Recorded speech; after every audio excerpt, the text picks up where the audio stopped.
Всем большой и пламенный привет! Хочу поделиться с вами наблюдениями, выводами из жизни, когда анализируешь свое поведение, свои чувства, например, когда какой-то человек вдруг начинает раздражать своими качествами, поведением, манерами. Например, кого-то впервые встречаешь, а этот человек вызывает бурю эмоций, возмущение, даже какой-то агрессии внутри. По всей видимости, нас цепляет его какое-то качество, действие, манера поведения, которое мы в себе подавляем. Поэтому как можно скорее эмоциональной реакцией прогоняем это и обесцениваем. Например, я настолько скромный человек, что постоянно принижаю свои способности, умения, опыт, навыки, знания.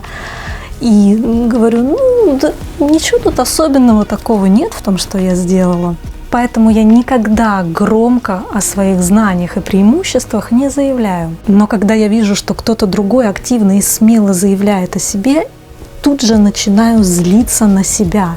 И, кстати, мы сами для себя самый яростный и жесткий критик, который загнобит так, что убежишь в угол и будешь там сидеть и не поднимать голову. Но именно эта болевая точка, яркая эмоциональная реакция раздражения на что-то определенное. Это и есть точка роста, развития, направления, куда нужно обратить свое внимание и начать двигаться, а не забиться в угол, ведь там потенциал и огромная зажатая энергия. Перенимайте навыки у того человека, который вас раздражает.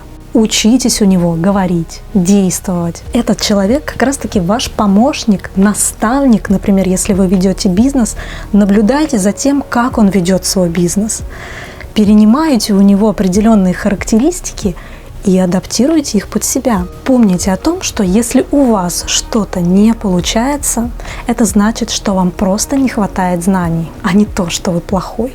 Например, если я стесняюсь заявлять о себе, о своих умениях, качествах, опыте, который может быть полезен обществу, то я в своем окружении, либо в интернете нахожу человека, который свободно может проявлять себя. Например, если у человека не получается что-то открыть, написать, создать, запустить, ищу того человека, у которого именно это получается отлично. И здесь я уже не сравниваю себя.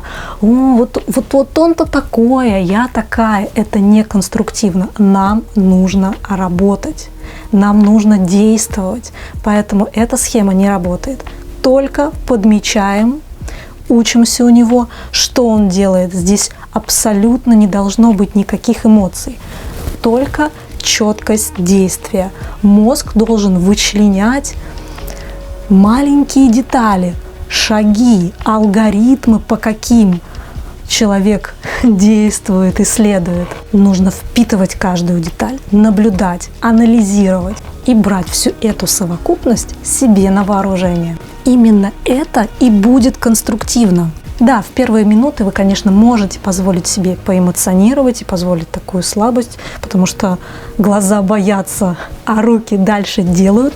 И поэтому после фразы «Да нет, у меня так никогда не получится», начните действовать. Предпринимайте маленькие конкретные шаги. Вы никогда не знаете, получится или нет, пока не попробуете. И я вас уверяю, в 100% получится.